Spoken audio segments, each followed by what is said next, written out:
বাঘাইছড়িতে বিশ্ব হাত ধোয়া দিবস পালিত।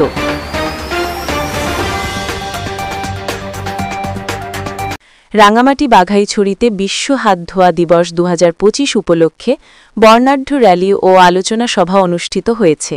বুধবার 15 অক্টোবর সকাল 10 ঘটিকায় হাত ধোয়ার নায়ক হন এই প্রতিপাদ্যকে সামনে রেখে উপজেলা প্রশাসন ও জনস্বাস্থ্য প্রকৌশল অধিদপ্তরের আয়োজনে কিশলয় সরকারি প্রাথমিক বিদ্যালয় প্রাঙ্গণ থেকে একটি বর্ণাঢ্য র্যালি বের হয়ে উপজেলার প্রধান প্রধান সড়ক প্রদক্ষিণ শেষে আলোচনা সভায় মিলিত হয় শ্রেণীকক্ষে।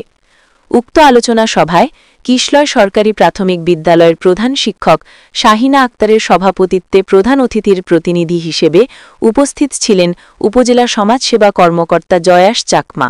এই সময় বিশেষ অতিথিদের মধ্যে উপস্থিত ছিলেন উপজেলা জনস্বাস্থ্য অধিদপ্তরের সহকারী প্রকৌশল কর্মকর্তা রুশো খিসা, উপজেলা কৃষি কর্মকর্তা মোহাম্মদ নূর আলম, উপজেলা শিক্ষা অফিসার সঞ্চয়ন চাকমা, বাঘাইছড়ি প্রেস ক্লাবের সভাপতি আব্দুল মাবুদ। উপজেলা প্রশাসন ও জনস্বাস্থ্য প্রকৌশল অধিদপ্তর বাঘাইছড়ির যৌথ উদ্যোগে আয়োজিত এ অনুষ্ঠানে শিক্ষক শিক্ষার্থীসহ স্থানীয় জনপ্রতিনিধি ও কর্মকর্তারা অংশগ্রহণ করেন। আলোচনায় বক্তারা বলেন, নিয়মিত ও সঠিকভাবে হাত ধোয়ার অভ্যাস গড়ে তুললে নানা সংক্রামক রোগ থেকে রক্ষা পাওয়া সম্ভব। তারা শিশুদের হাত ধোয়ার অভ্যাস পরিবার ও সমাজে ছড়িয়ে দিতে আহ্বান জানান। অনুষ্ঠানের পূর্বে বিদ্যালয় চত্বরে শিক্ষার্থীদের হাতে কলমে সঠিকভাবে হাত ধোয়ার প্রদর্শনী করা হয়।